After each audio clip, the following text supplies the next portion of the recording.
Pan mae pethau wedi newid yn sydyn, roedd rhaid i fi roi gyd o fy pethau mewn bagiau bin du, fel sbwriel, a dwi ddim sbwriel. Tayler dwi, tyfais i lan mewn system gofal Maeth. Oedd yn galed, es i mewn system Maethu pan oedd ni'n 4, tan oedd ni'n 18, amser hir iawn. Pan o'n i'n ifanc, do'n i ddim yn gwybod sut o'n i'n wahanol i bobl ifanc eraill. Yr unig wahaniaeth i fi oedd mo fy ffaith fod i ddim yn byw gyda fy neulu genedigol. Ces i profiad positif mewn rai o fy nghytrefi. Eisteddodd y bwrdd am bwyd, neu mynd i ystafell mam a dad Maeth pan ces i bad dream. Mae'n teimlo'n od pan ti'n cyswllt gyda dy deulu Maeth am dy tro gyntaf gyda social worker, a wedyn mae social worker yn gadael ti ar ben dy hun, dy pobl ti ddim yn nabod. Mae'n teimlo'n really od ac gallu cymryd amser hir i setlo. Pan o'n i'n 6, es i byw mewn tŷ abusive. Sa'n byth yn deall pan mae bobl yn bwrw plant. O'n i ddim yn gwybod beth dwi'n mynd trwyddo yn anghywir. Pan o'n i'n 12, roedd fy rieni Maeth wedi mynd ar gwyliau. Roedd hi yn mynd mewn respite am amser bach ti'n byw gyda rhywun arall. Dwi'n meddwl fod social services yn gweud, we found you the perfect place. Oedd e ddim.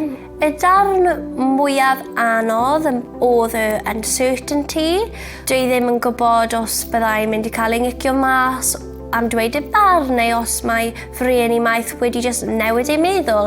Pan o'n i'n symud hefyd, roedd rhaid i fi gadael fy bywyd dwi wedi creu i creu bywyd arall. Pan mae pethau wedi newid yn really gyflym neu yn sydyn, roedd rhaid i fi roi gyd o fy pethau mewn bagiau bin du, fel sbwriel, a dwi ddim sbwriel.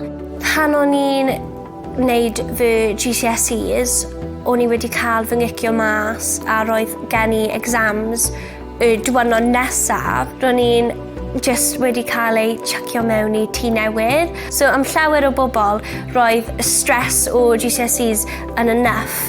Ond i fi, ro'n i'n symud lle dim yn pacio achos dwi'n wastad yn symud. Dwi'n goffod astudio a wneud gyd o fy GCSEs, a oedd e'n really anodd. O'n i'n teimlo'n mor unig tyfu lan mewn gofal Maeth achos does neb yn ysgol wedi tyfu lan mewn gofal Maeth, so fe dim ond fi.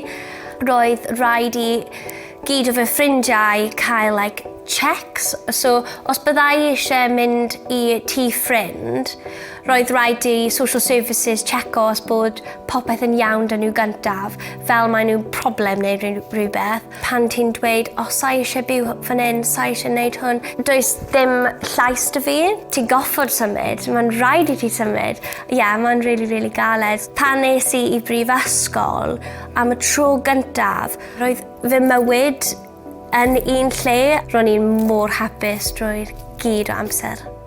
Dim ond 60% o pobl mewn gofal Maeth yn mynd i brifysgol ac dwi'n teimlo'n really blessed i fod yn rhan o 60%.